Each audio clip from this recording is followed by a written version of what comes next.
All right.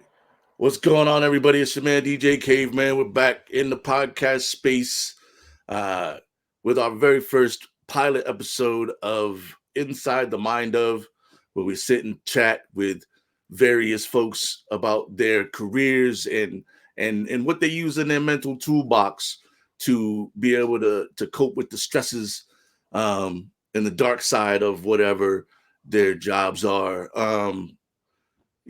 As men, and I'm sure there'll be the occasional female on the show as well, because I know some really dope ladies that it's good to have the conversation from both sides.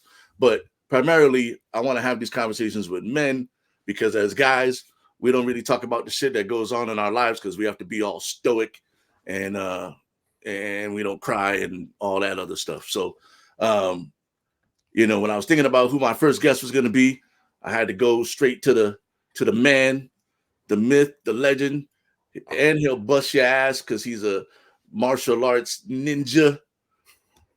First dude I seen do a backflip off a tree.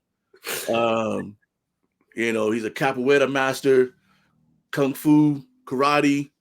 I'll let him break down the rest of it. Welcome to the stage here, Dr. Silas Pinto. Welcome. Well, thank you. And it's really good to see you too. Right. High school way back. To high school. We won't tell you how long we've been out of high school, but there was no social media. We'll just say that. That's for sure. We'll just say that. Now, Silas, man, let's start. Give us like the quick background on all of the things that you're. I was just saying you're a multi-hyphenate. You're a martial artist. You're a psychologist. You're a man of mystery. I heard rumors that you might be in the CIA. So let the people know what's true and what's not. Oh goodness. Well, my name is Silas Rodrigues Pinto. I am the son of Belmira Vega and Alceu Pinto. Grew up in the Cape Verdean Islands off the west coast of Africa. Around here, I guess everybody knows what Cape Verdeans are. You step out of here, it's a whole different story. And I've been doing martial arts for a very long time, both formally and informally. We didn't really have the money to afford paying for classes formally, so books and videos became our teacher very quickly. Of course, we all grew up with amazing informal and direct teachers like Bruce Lee and Jackie Chan and all those folks that you try to mimic, jumping off buildings, doing silly stuff. But I got a chance. I was very fortunate to be taken in to a school that I now still direct. It used to be New Wave Self-Defense, and they became our first home. Before then, I was really just jumping around all over the place, trying to learn as much as I can from whomever. I got myself into some trouble here and there because you get into kickboxing world and people can be really overly aggressive at times, and then you go into capoeira and it's a fluid and everyone is trying to connect with each other and go deep into history, and then you go into karate and everyone is very formal and is trying to stay true to some of the foundations of karate from Japan.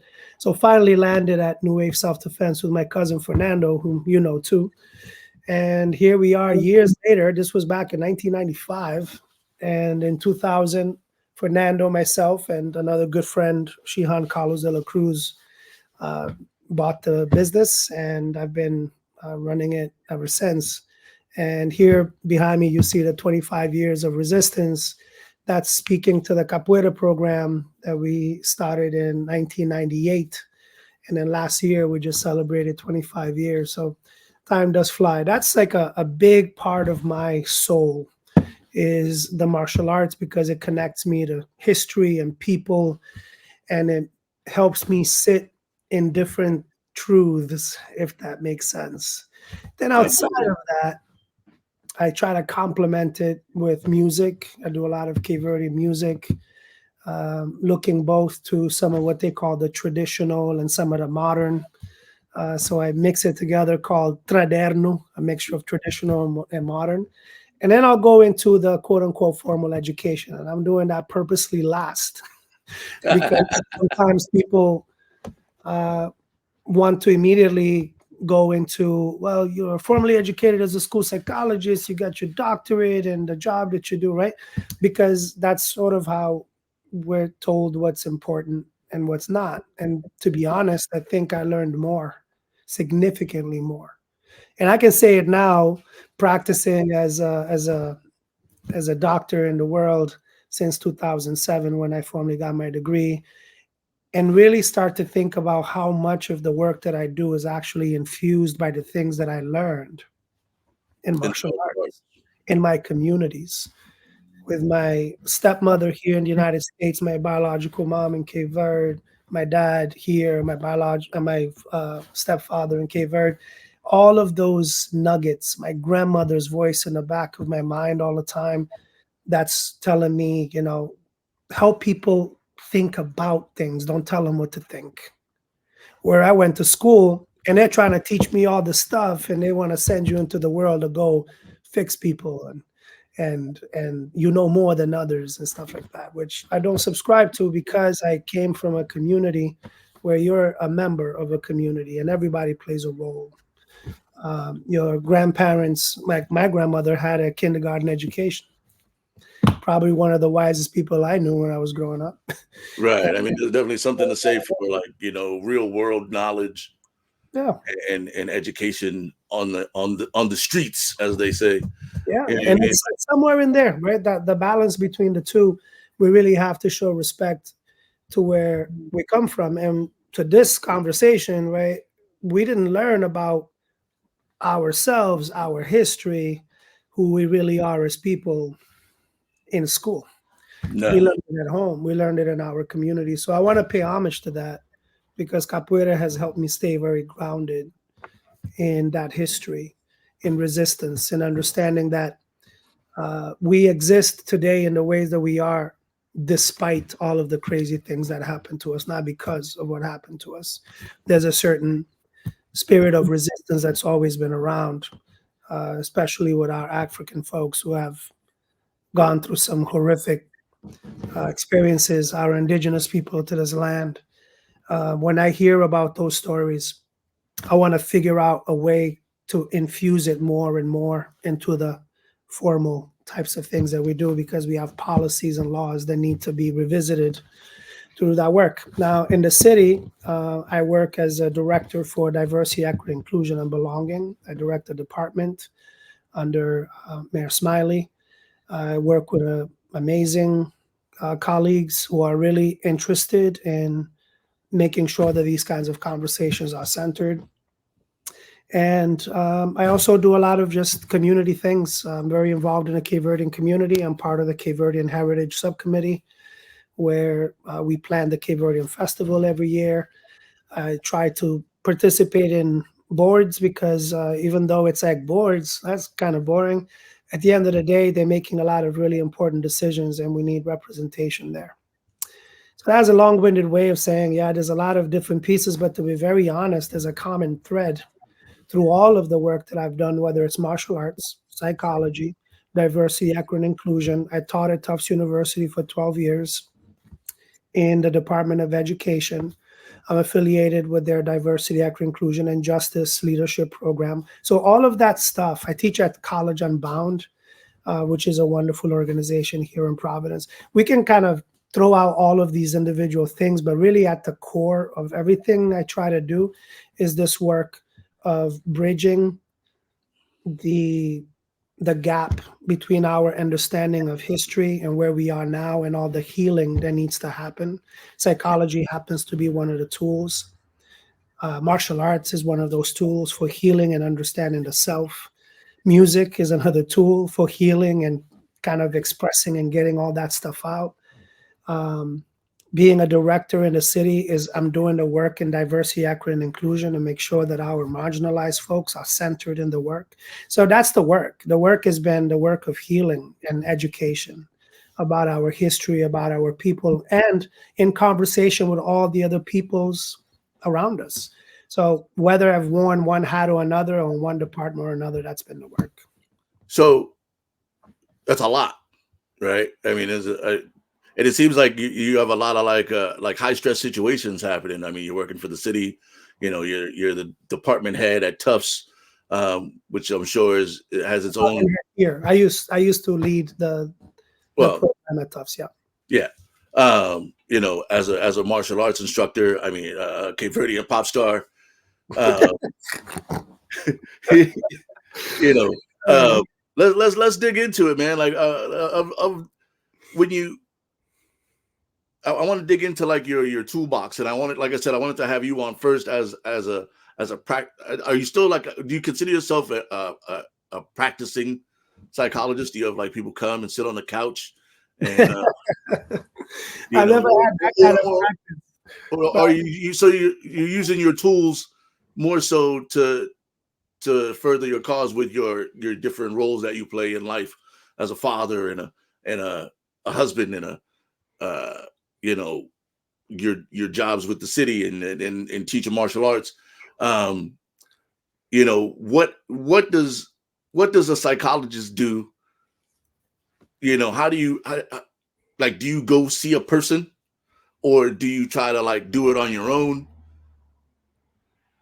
Me as a psychologist? Yeah. Oh, you mean, how like a massage therapist goes to another massage therapist. Indeed. And that's really important. Absolutely important, because when you are going through sort of graduate school and more importantly, when you start doing your practicum and your internship, and then I did a postdoc here in Providence at the Met High School, and you're talking to your supervisors, you start to understand that there are a lot of invisible wounds, things that you need to address in some way, because your experiences shape where you're going. And so much of the reasons why I became a school psychologist to begin with, it is connected to my experiences here in the United States in schools. I didn't really feel welcome in schools. My brother and I used to get death threats in school, in elementary school.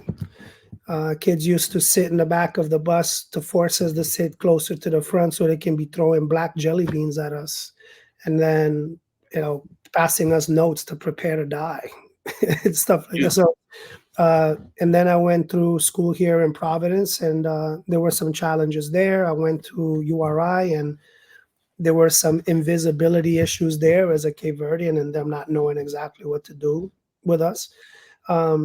So it's really important to go through the process of having a mentor and a psychologist of your own, a therapist of your own, to make sure that you're dealing with those things. And I got to tell you, the times when I moved away from it a little bit, you immediately notice that you need someone to help listen to you. You can't just be the person that's putting all of those things on your shoulders. And while I have my martial arts where I can go and it's a different kind of centering, and I have my music, there's something that needs to happen deep in like the cognitive depths of your mind, where you're really digging in and you're doing homework on yourself. In fact, I should say yourselves, because we don't really have a self. We have multiple selves in this world. We are racialized selves. So how do I deal with my being racialized Black, and in some cases Hispanic? Or how do I deal with my gendered self? How do I deal with my sexualized self, my political self, my self that has experienced poverty, right? So how do I deal with all of that and their intersections? You can't just do it through music alone, I don't think. I think you really need to spend time doing that work, and having a coach or a mentor to guide you through that process is great. But our communities, we don't teach that, really. We don't teach that we need to be having these kinds of deep conversations about what's going on in our minds and how we have made sense of the world. I definitely agree. I'm interested from your point of view, from your perspective. And like I said, specifically dealing like with, I feel like men are like we're our own weakest link sometimes, because we don't like to have like just regular conversations. Like everything has to get a pause now, or what's the new thing the kids are saying? The no diddy, and I don't understand it. Maybe I'm just old, but like when you're like, say for example, like you're in, you're in martial, you find yourself in a situation that could become um high stress, we'll call it. Do you have like a go-to kind of like coping mechanism? Like what's in your toolbox for like just to de-stress, or what do you do to kind of like aside from seeing, like, obviously, you know get a therapist, right? And have Mm, somebody you can talk to, but your therapist is not always around. So like absolutely. what are the types Absolutely. of things that you go through, like from a psychologist's perspective, that you can, not necessarily things that people should do. What do you do? How do you cope? Yeah. And one point I just make real quick is that you're right. In fact, most therapists, in fact, good ones, I think they're trying to work themselves out of a job, right? The point is to not be needed, right? It's about building skills. It's not just really about having that person there permanently. It's about they come in just like your parents do or any coach does. They come in and they nudge you and they have you think about certain things. You build certain skills so that you can self monitor and self sustain. So that's a great point. Your folks are not going to always be there. And so you have to build some of those mechanisms. For me, what has always helped me is kind of having an understanding of why am I feeling the way that I am. Sometimes that alone de-escalates me. Some of us call it mindfulness. When they say to just lean into what's happening, don't immediately try to push it away. If you're feeling anxious, I feel anxious, I need to like figure something else out. No, the actual understanding that you do feel anxious and then understanding where that's coming from and how it manifests in your body helps me a lot. So I've done a lot of my work in school psych has been around basically the intersection of typical school psychology and neuropsychology, where you're understanding the brain, you're understanding your biology. That's another one of those selves that we have. We have Right. the self, we have a biological self. And how many people feel like they can talk about their biology and understand what's happening in their brain? I'll give you an example. As a person who's done sports, right? You Right. know, if you get some kind of an injury or a tap or a nudge that moved you the wrong way, you want to, if like your knee comes out of, you need to go understand what's happening in the knee. And when you go to a medical doctor that's focusing on orthopedics or something, they will take an x-ray. They will show you this is actually what's happening with your knee. This is why you're feeling this pain, etc. And one of the things that always bothered me was that in the medical profession, psychiatrists are practically the only medical professions that treat an organ and they don't have to look at that organ before they diagnose things. So you look at, Uh, something goes wrong with your knee, you go look at what's wrong with the knee. You have something messing with your heart, you go look at the heart. You feel issues in your stomach, you go probe and you look at the stomach and what's going on with your intestines and your colon. You have something going on in any part of your body, you go look to try to get a better understanding. And when it comes to the brain, we don't. We look at symptoms and then we have some people that try to give you an estimation of what might be going on. That's always both fascinated and scared me, because I'm wondering, why don't we look at the brain? And why don't we teach our adults and our kids about their brain? And so I've done a lot of that digging, and I find that to be actually a really great mechanism, because at the foundation of understanding what's going on with why I'm feeling the way I'm feeling is a biological component. That's, and when you do that, then you can start adding all of those other layers of techniques, whether it's like, what, I'm feeling a little bit more stress here or there. I'm going to go to the gym. I'm not going to punch a bag today. I'm actually going to stretch, because what does stretching do to your body? What's the biological response to that? If I go and I stop punching at a bag, what does that do for my body? Sometimes you go and you stop punching a bag, it makes you even more anxious. Why? Well, you're not understanding the biology. How can you tell yourself what kind of um, intervention to put in place. So I would say that having a really good understanding of that biology and then mapping that side by side with the mechanisms that you have in your at the social level to compensate and to support and to scaffold to do that. I don't just go and start kicking bags. I don't go and just start running because that might actually not be what your body is asking you to do, because stress is a biological response. That's Right. what's But so how do we know though? You know what I mean? Like how do I figure out what my triggers are? Like, is that something that I can do on my own, or like, you know what I mean? Like, if I'm stressed out, like I get anxious in traffic sometimes because fucking yeah. hate traffic. You know what I mean? But like, so how do I not snap on a person? Like if I don't understand, like it took me a long time to realize that traffic brings me this anxiety.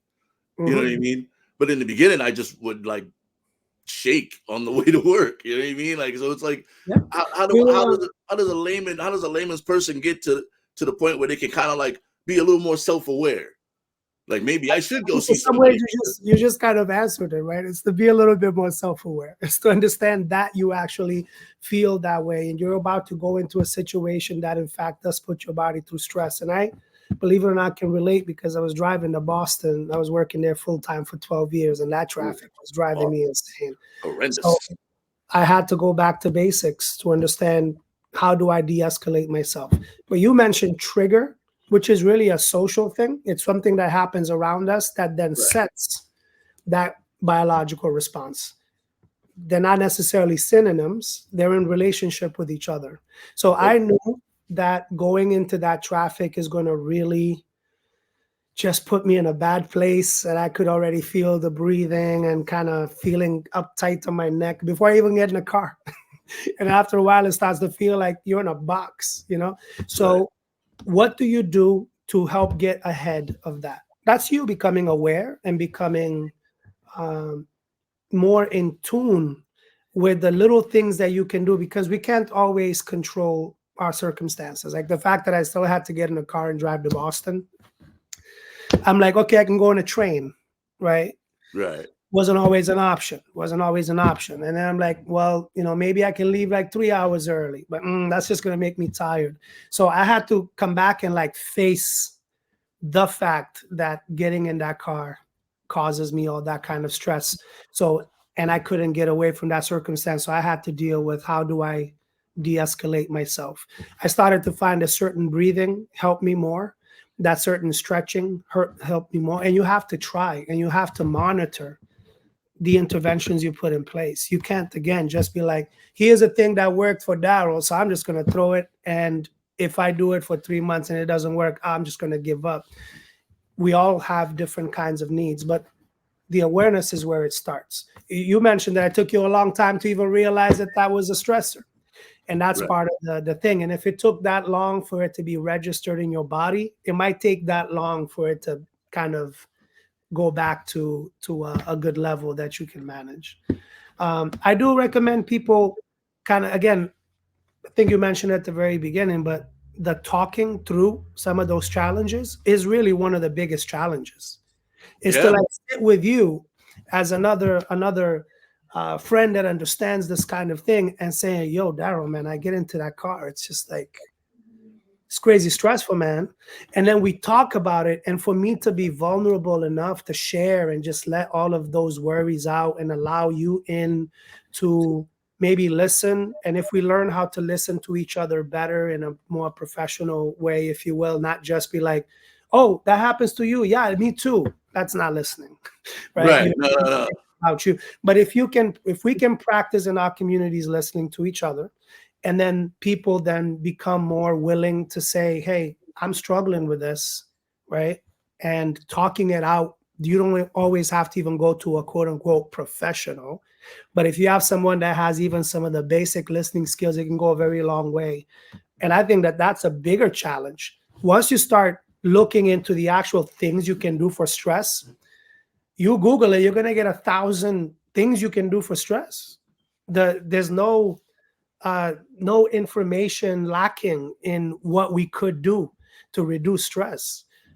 the lacking is in getting that ball started, in putting yourself in positions where you can have a conversation about it, be vulnerable about it. And when someone makes a suggestion, you immediately go, you know, that sounds stupid. Right, right. No, you have to put yourself through the steps, and you have to monitor it, and you have to log how you respond as a living biological organism to these different things.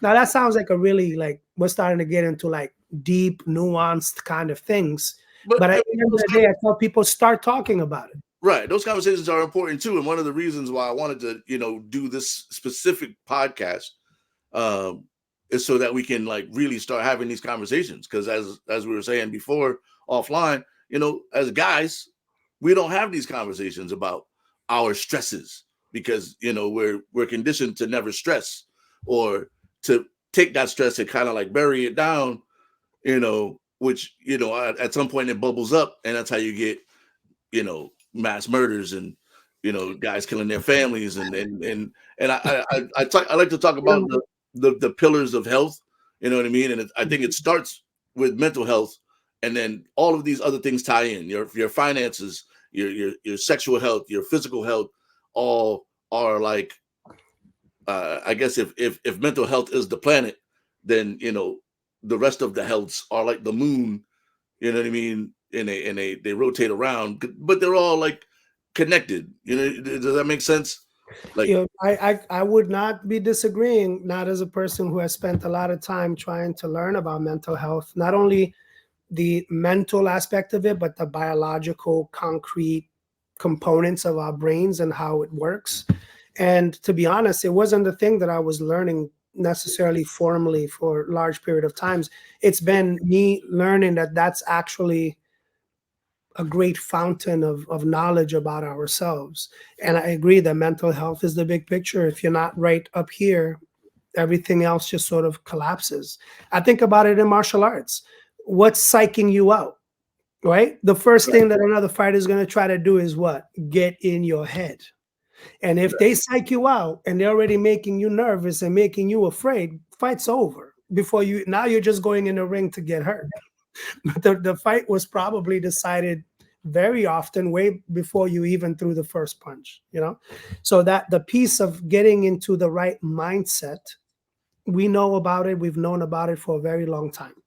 If you're in a relationship, you're in a right mindset, you'll be okay. You're in a really stressful kind of mindset, or you are thinking of constantly contentions and argumentative sort of state, then your mind is not in the right place. What do we say? You're going to struggle. Mental health is really important. I'm glad that we're finally really centering it, because this sort of language, mental health, wasn't really part of our everyday conversations for a very long time. And in fact, when you say to people, yeah, I'm studying to be a school psychologist, it wasn't the most well-received thing, right? It was like, well, you're doing what? Why? Right? And folks just couldn't connect that our community was in pretty like severe need of that. Aside from racial components where we don't have enough folks across our marginalized racial groups in this field, when you bring it down to like cultural groups and ethnicity and language, we have an even bigger problem. Right. In 2007, the National Association of School Psychologists did the survey of all school psychologists, came to learn that 86% of school psychologists only spoke English. And of the 14% that spoke another language, only 8% was actually giving any service in another language, which meant, here's the math, and it's a little scary, 2,000 school psychologists for the entire country that can provide services to our students in a different language. So you have all these different layers that, again, have always motivated me to get a little bit get to a closer look about how we can change this narrative in our community. And again, I'm super excited to see more and more folks saying, yeah, mental health is like really important, and we say, okay, well, what does that really mean? Because now mental health has taken its own sort of shape. And it may just mean what, that you're happy and calm. Is that mental health? There's like deeper levels that I think our communities need to dive in. Mental health is also about healing some of the wounds of trauma that a lot of people have experienced over time. And that's another layer of the conversation that doesn't happen very much. I definitely know. Like, I feel like it's getting trendy in a way. Yeah. Everybody That can be wants a to, double-edged sword.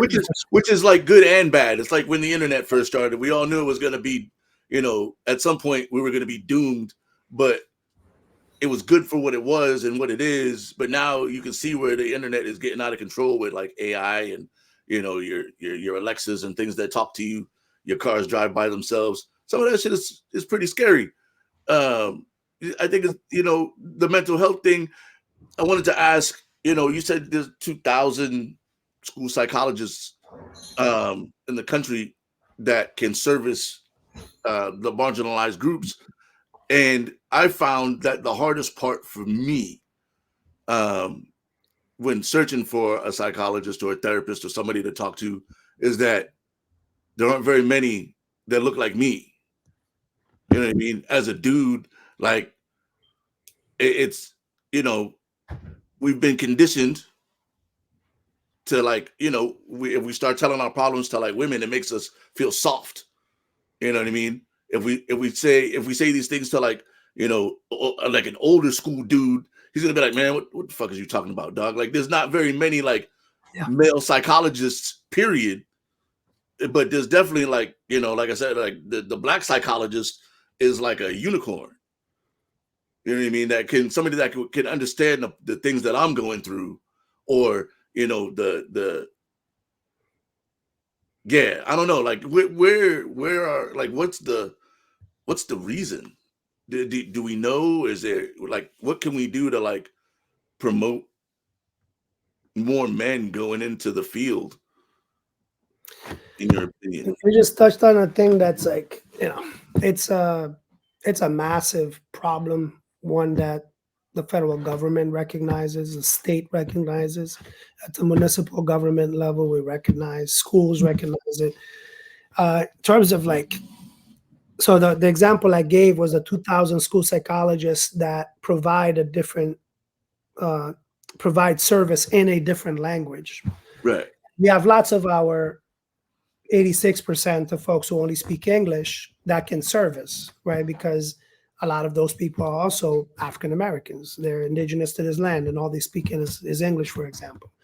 Now, when you talk about the component around race, I think there's a huge systemic reason why that is. I mean, schools were not built to include certain populations from the beginning.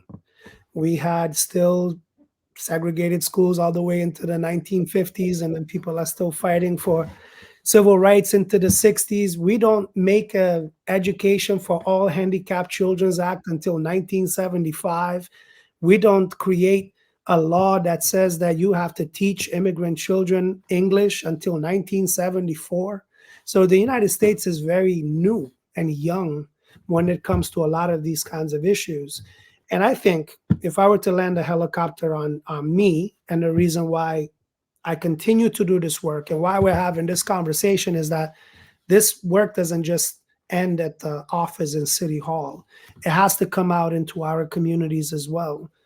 And I have to try to make people a fan of what I do, right? If people see that there's a future and there's a way to actually do this work looking the way that I do, dressing the way that I do, and wearing my culture around my clothing, and that it wasn't easy, yet there's a way to do it, and we're in this fight because it's really necessary, and I can get additional people to go, man, I think I want to do that kind of work because it looks meaningful to him and it looks possible, and he has shared experience with me. That's how I think we need to change some of that, right? But we also have a system that continues to disenfranchise people that look like us. And so, the other day I was in a group of folks, and everyone there was a teacher. Yeah. And we know how hard teaching is. I've taught in higher education. It isn't easy work. It isn't easy to do teaching in any level, whether it's Not at all. A to whatever. Doing workshops daily is very exhausting. It's a lot of work to make sure that people are understanding what you're saying and that you are speaking so you're not misunderstood and that you're taking their voice into account. All of that is very taxing when there's like 100 different opinions in the room. But when we were this talking, for the first 5 minutes, there's like letting out steam, and then there's that when it turns over into this, they were starting to talk really ill of teaching. Does that make sense? They started to really down the job, and I'm thinking, okay, you're all teachers here, and I'm a friend, and people all around us are hearing us, and I'm like, how are you going to attract people to come teach when this is the story? Right. Right. And so it's like, let's figure out a way to say, I'm teaching, it is difficult, we're in this path, here's what I do to stay in this field. But when you just kind of let it out in that way, I think it keeps people away. And who are the people that were talking like that? There were folks that were looking like us, if that makes sense, right? So they're like, they're already in the marginalized group, and they're just like, man, I don't know why I'm even in this job anymore. But then, of course, the next day they're like, bro, thanks for like listening. I just needed to get that out of my chest. And I'm saying, and I did say, let's figure out another way to talk about this, or maybe even in more like a private setting or something. This is where therapy can be very helpful, I think, because when we do it in a restaurant, Right. and they know that we're all teachers in the room and educators, and they're like, what, you're not inviting me into that field at all. So I think giving people, especially the people you're trying to attract to the field, a great experience in school, right? Because how are you going to get young folks to want to be teachers? They have to have teachers that made them feel fantastic, right? They have to Right. see the teachers thrive. And so there's layers to this, right? This is what I'm talking about at my personal level. At the systems level, we're trying to work to make sure that teachers feel supported so that they can come to work and feel valued, and they can give their all in the classroom, and then students are having a great experience and they'll want to do that job, right? But if the job is just saying, look, I'm stressed, I don't really want to do this, this is too much, I'm feeling broken, this and that, how are we going to multiply those numbers? I just don't know. So I take it upon myself as one individual. This is actually the words that I learned from a martial arts master named Craig Brown. He said this very same sentence, and it aligned with what I had already been thinking, but it wasn't framed in that way, where he said you have to make people fans of the work that you do. And he was talking about Taekwondo, right? He was talking about kicking and a whole different like performance of your forms. But it was like, yeah, that is what is at the core of what I try to do. When people see me do capoeira, I want them to go, wow, that dude really loves capoeira. Even though I know navigating the world of capoeira is not easy. It really isn't. And it isn't easy navigating the world of capoeira as a non-Brazilian. I became the first capoeira mastery of Cape Verdean descent in the world. Now we can be like, good job, Silas, or you can say, wow, really? Why did it take so long? What's in the way that kept other Cape Verdeans from being able to accomplish that? You see what I'm saying? It's shifting in the way that we think about those kinds of things. Everyone wants to give me a high five, and I'm like, it doesn't feel good to be the first and only Right. capoeira mastery of Cape Verdean descent. So why would I be happy about it? I'm very, I feel fortunate to have that ability to be in the position that I am, so I can try to shape and build other capoeiristas up, etc. But that's a systemic issue. When you start talking, and it was 2017, I became the first capoeira master of Cape Verdean descent. That blows my mind. So that's what I think we have to do, is we want people to see the joy in the work you do, sometimes despite the challenges. But that's me talking at a very personal level. I'm sure other people are listening and be like, yeah, but if you just hate your job, you hate your job.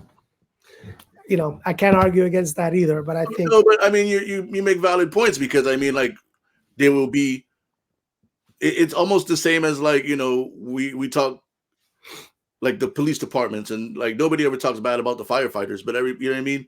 But the police departments, we're taught at a young age to hate the police. The police are bad because of the things that the police have done.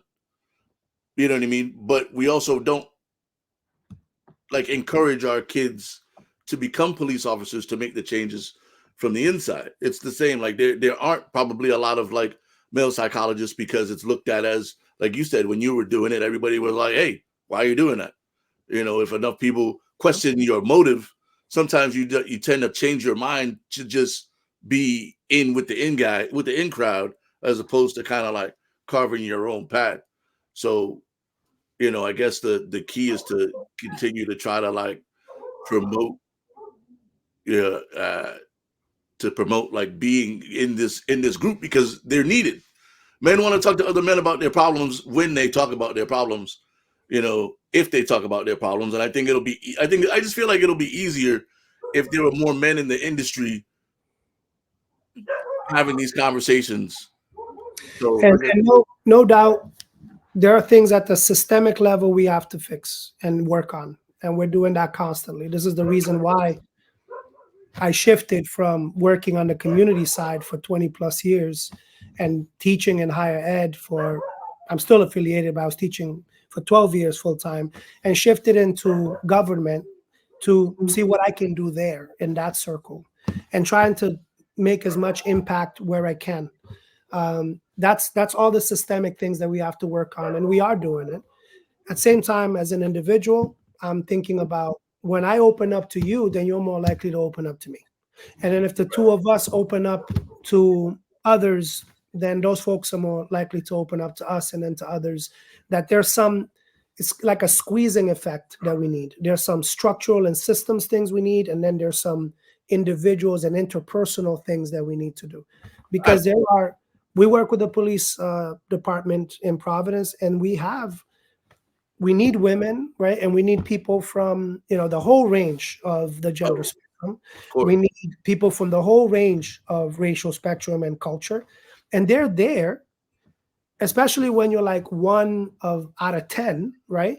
You're like, this is not easy because it's a lonely place to be working where you're the only one that looks like you or have experiences like you.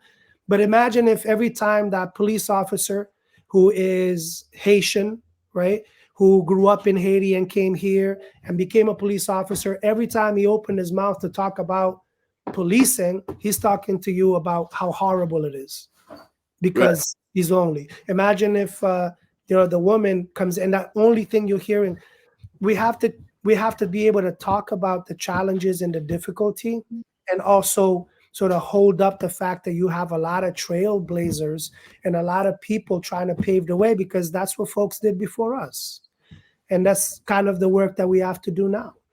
And it isn't easy. It isn't easy being, I haven't met another school psychologist of my background doing the work that I do in all of the years I've been doing this now for 20 plus years. And it can be really lonely. When I'm teaching about language and bridging communication in the way that I do in the United States system, more than half the room is looking at me like, I totally get it. This is fascinating, but dude, you're crazy. That's not going to happen. And then I'm like, okay, so I had you. It all makes sense. You're with me. You feel it, but it doesn't feel possible. So you're just going to walk out. Right. So it's difficult to go through that time and time. But my goal is every time I speak to 100 people, I'm trying to pull in 3 more, 4 more, 1 more, 5 more, because the chances of me trying to pull an entire room to level of awareness, which I can get most of them to, and then to the level of care to be like, wow, this is really important. I can get a lot of people there. And then, okay, I'm going to go do something about it. That's when what they have on their plates come in and whether or not they feel it's feasible and possible.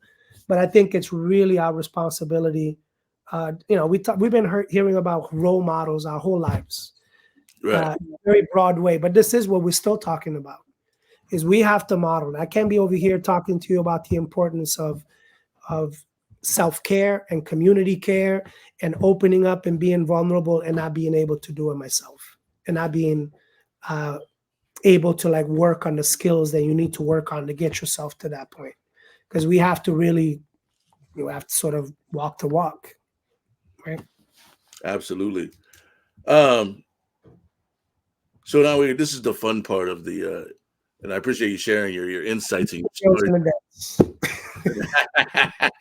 stories. But I mean, these are serious conversations, like I said, and I want to have as many of them as I can with as many people as I can, especially my guys, because it's important that, as guys, we have these conversations because it only makes things easier. Like you said, like that, the bottom piece has to happen, to kind of stir the whole bowl.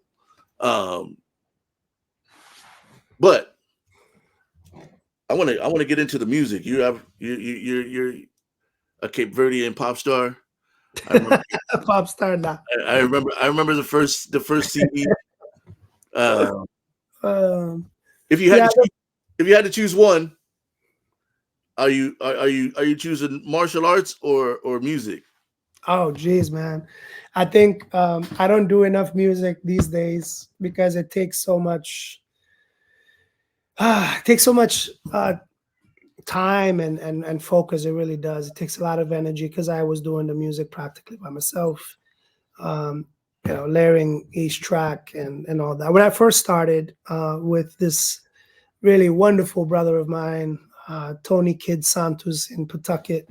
He's the one that recorded my first song in 2000. It's just crazy. Song did really well. It was written by Claudio Ramos. He did all the arrangement, and I did the lyrics and the singing. It did well in Cape Verde. It did well in Portugal and Holland. And I thought to myself, I really could do this seriously. And this was in 2000 when I also started graduate school. So at that point, I was like, oh man, like they wanted me to go perform in Boston and then New Jersey and then New York and then back to New Bedford. And then so I had to make some decisions there. I continued doing it for a good amount of time. The second couple of works that we did in an album called Wave 2004, I did a couple of more songs that did really well. But again, the more you do that, you need to, because Cape Verdean music market is very small. We have probably, if we're lucky, 2 or 3 million Cape Verdeans in the world. And outside of our immediate group, we might have another 30 to 40,000 people that can probably understand our language really well. So unless I'm singing in Portuguese, most people are going to be Cape Verdean that purchase that music. So I had to start focusing because in 2004, 2005, I graduated with my master's, and then I started the journey to doctorate. In 2006, Nicole and I had our first baby. So I was like, another decision I got to make. So music started to take more of a, not a backseat. What's the word I'm looking for? It started to become more like truly a hobby and recreational and something that kept me centered. And I got to just put out all of my lyrics out. And then I found a way to weave it into the work we were doing with martial arts. I created this group called Grupo das Viajantes, which means travelers. And I started doing my music again, and then doing scoring for a movie that I produced and directed and wrote back in 2012, called Everything But Free, about a story here in South Providence. And I did the whole scoring pretty much, 85, 90% of the scoring. And so I figured out a way to still stay connected. But martial arts has been my constant. Even when I had the spine surgery, I stayed constant. It's been an interesting journey back, but I am able to be present in martial arts even when I can't do the physical things, because capoeira has the music, it has the history, it has all of these dimensions that I can connect with. And now we have, as of last year, in that 25th anniversary we promoted our first mestre of Dominican descent from our group. His name is Joel Pacian, Mestre Tabarel. And so with him being a mestre, and before that he was a contramestre and the highest the two of us were the higher level students, if you will, in our organization. He's taken a lot of that kind of work of helping to shape curriculum and things like that. And I'm able to support a lot with the music and the history while I'm still figuring out a path back. But it's really hard to answer one or the other. If you're talking about Cape Verdean music, I would say that martial arts wins. If you're talking about music broadly, capoeira and music can't be separated. You can't do Right. capoeira without Agreed. music. And so it's just always present, and it provides me that the right amount of depth and soul and history to stay connected and not feel like, oh, I gotta go play the keyboard or play my guitar. Because capoeira has the berimbau, you have the atabaki and the different drums, you're doing samba, you're doing makulele, you have all these other ways of wrapping yourself with music. Ah, look at me, I'm starting to, like, I can feel it in my body right now. Music, and then it's wrapping me right now. It makes me feel really, really warm and supported. It's wild. I don't have a biological basis of that just yet, to be honest. That when I start talking about capoeira music and history, it's almost like I can feel presence in here. Um, I can feel the, you know, I can feel the ancestors, if you will, right here with me. It's really an indescribable feeling. Uh, So, you're a girl dad. What's yeah, three what daughters. three daughters? What's the hardest part about being a dad to three girls? Um, Hardest part, jeez. And your girls are older, right? They're all teenagers now. Uh, So my oldest, my biological ones, 18 this past March.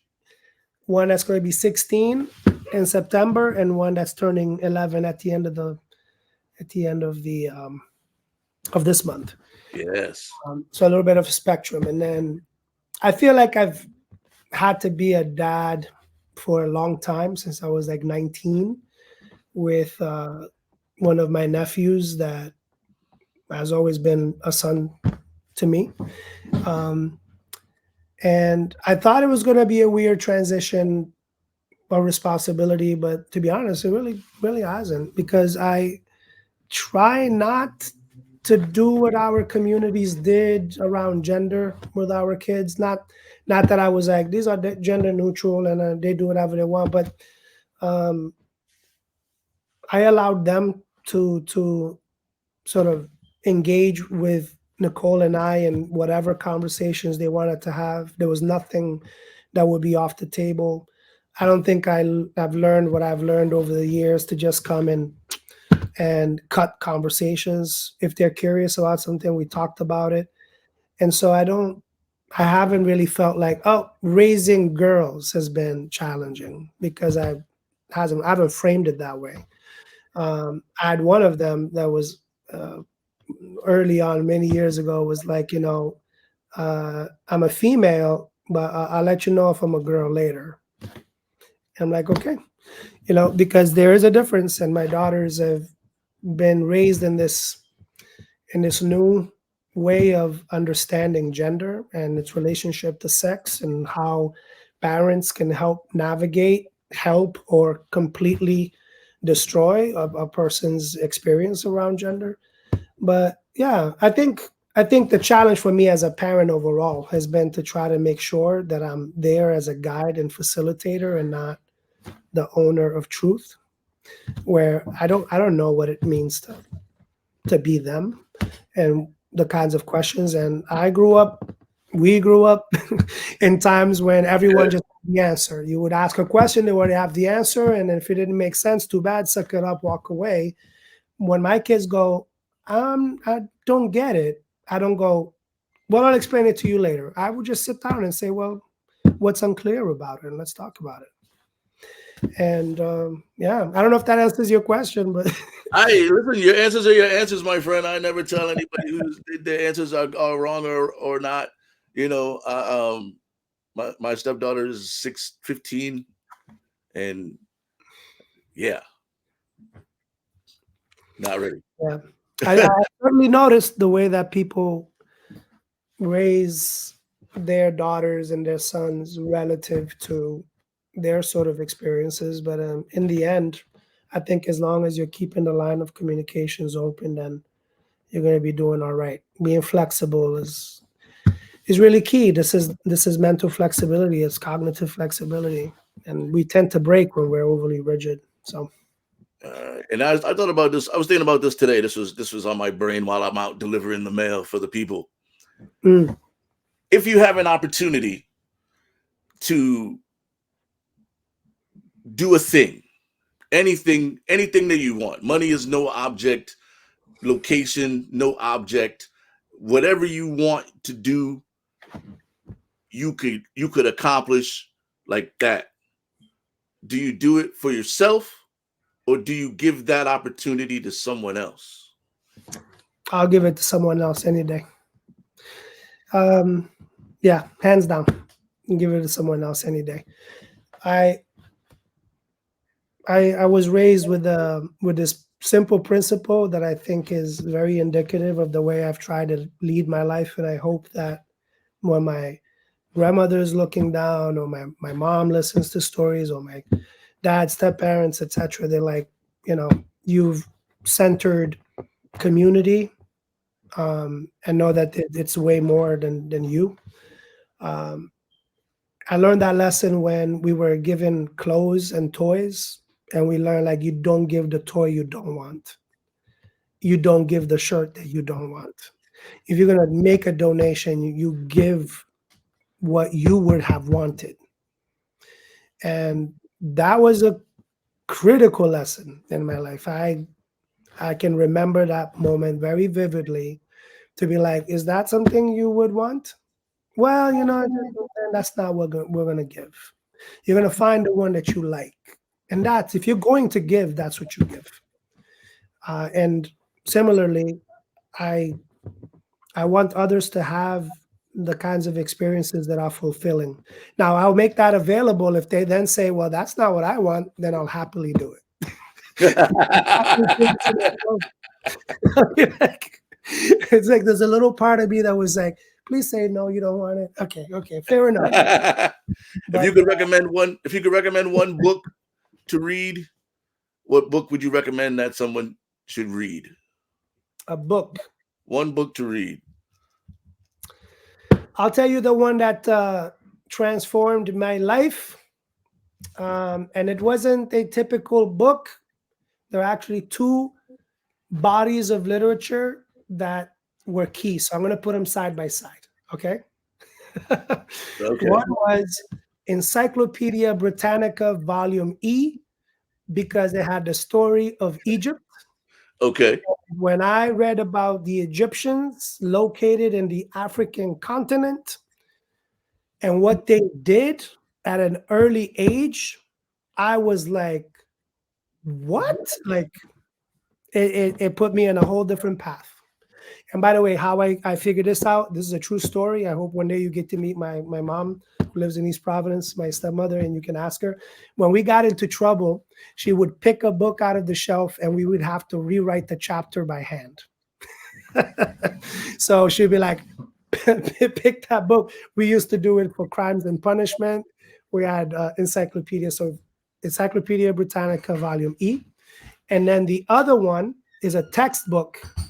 I'm not like a huge fan of textbooks, but that textbook changed my life. It was from Psychology 103 at URI, Towards Self-Understanding. And I went to URI ready to set myself on the path for being a lawyer. I was going to be claiming my major as political science. I arrived in college and undergraduate a few weeks late because I didn't have the money, and I was working in Boston with my cousin to get enough to pay for my for tuition in order to even be able to come to campus. So I couldn't claim my major at the time. I was going to do it the next semester, and I took a course with Larry Grebstein, 103, Towards Self-Understanding, and that book just and I read it to this day. There's something very deep about all of the things we talked about here that just was marking for me. And this was in the fall of 1996. I'll never forget it. And it has the pieces around the selves and the biological selves and understanding where you are and that you cannot help other people if you don't understand you and all of the layers of you. And that you have to do some healing and you have to do some undoing and some unlearning. All of that was just mind-blowing for me. And then I changed my major the next semester to psychology and never looked back. That's what's up. Last question, and this is the most important question of the night. Oh, Strawberry frosted Pop-Tarts or brown cinnamon Pop-Tarts? cinnamon all day. Don't you know about the health benefits of cinnamon?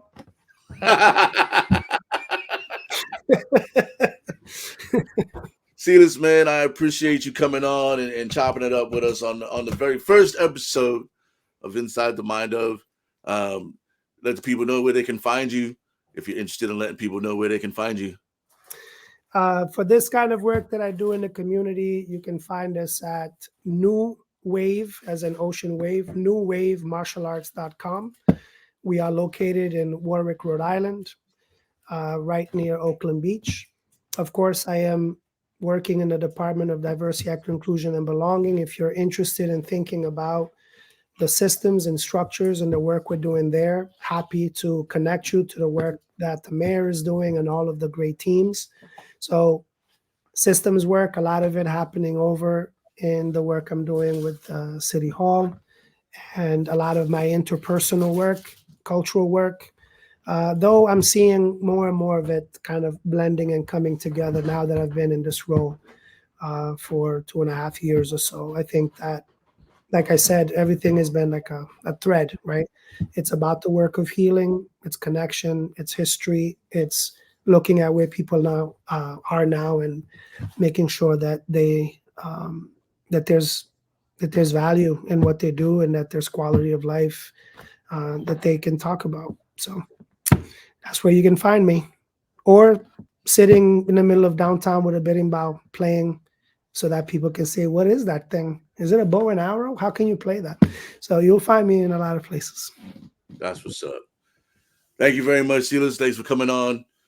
Everybody, make sure you check us out. We're going to be on YouTube. We're going to be everywhere where we stream. Click the bell, click the like, click the subscribe. And this has been the first episode of Inside the Mind of. I've been your host, DJ Caveman. This is Dr. Silas Pinto. We appreciate you. Have a great day. Thank you.